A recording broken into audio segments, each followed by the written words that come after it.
Today I'm going to talk about TED. Not Ted Cruz. I'm talking about TED Talks, the ubiquitous 18-minute or less lectures that are, according to the TED brand, ideas worth spreading. If you don't know about TED or haven't seen a TED Talk, then you most likely haven't logged on to the internet since 2006. Remember 2006? That was the year that TED exploded into the cultural consciousness. Seemingly overnight, TED went from a pricey conference for Silicon Valley insiders and the Hollywood elite to a full-blown media mammoth. So I wondered, where did TED come from, and how did it get to be a media sensation? Meet Richard Saul Wurman, an architect and graphic designer who created the first Technology, Entertainment, and Design Conference way back in 1984. What can I create that isn't boring? Because I'm bored out of my head when I go to conferences. I hate being spoken to. I hate education. I love learning. But I believe some of innovation is about subtraction.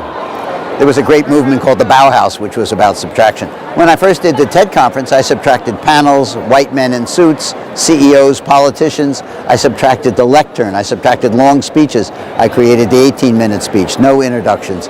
I subtracted things. Although that inaugural TED conference lost money, Wurman tried again in 1990, and this time the formula, pared down presentations from passionate people on dramatic stages, took off. He ran successful conferences every year in Monterey, California. Fast forward to 2001. That's when media entrepreneur Chris Anderson bought TED and named himself head curator. Under Anderson's leadership, TED moved far beyond Wurman's exclusive conference format.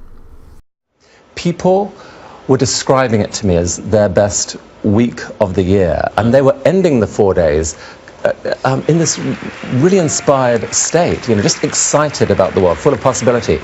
And as a media guy, media entrepreneur, I saw that. I thought, this is amazing. Mm-hmm. And over the next 3 years, I was able to buy the conference, put it into a not-for-profit foundation. And yes, since then, the goal has been, how do you let that magic out? How do you give people, other than the 800 people who were attending that conference, that experience? What Anderson did was, well, kind of crazy.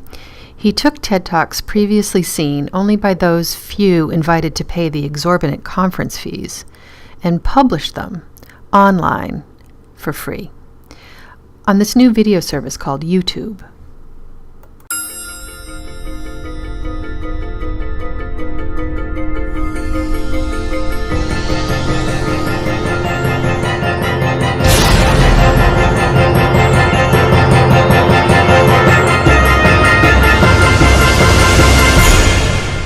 Six years later, in 2012, TED Talks reached the 1 billion view mark. About 1 million people a day were watching on YouTube, iTunes, Netflix, and Hulu, and on TED.com. What had started as a conference focused on technology, entertainment, and design expanded to include thousands of talks on hundreds of subjects. But not every TED Talk is enshrined online. Besides the official and ever more exclusive TED Conference, there have been over 16,000 local independent events licensed under the TEDx brand.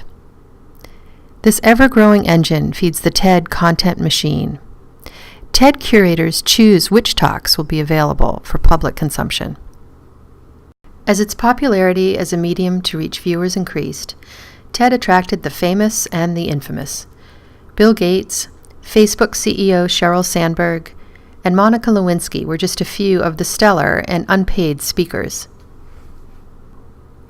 TED continued to expand its brand, coming up with more new ideas worth spreading.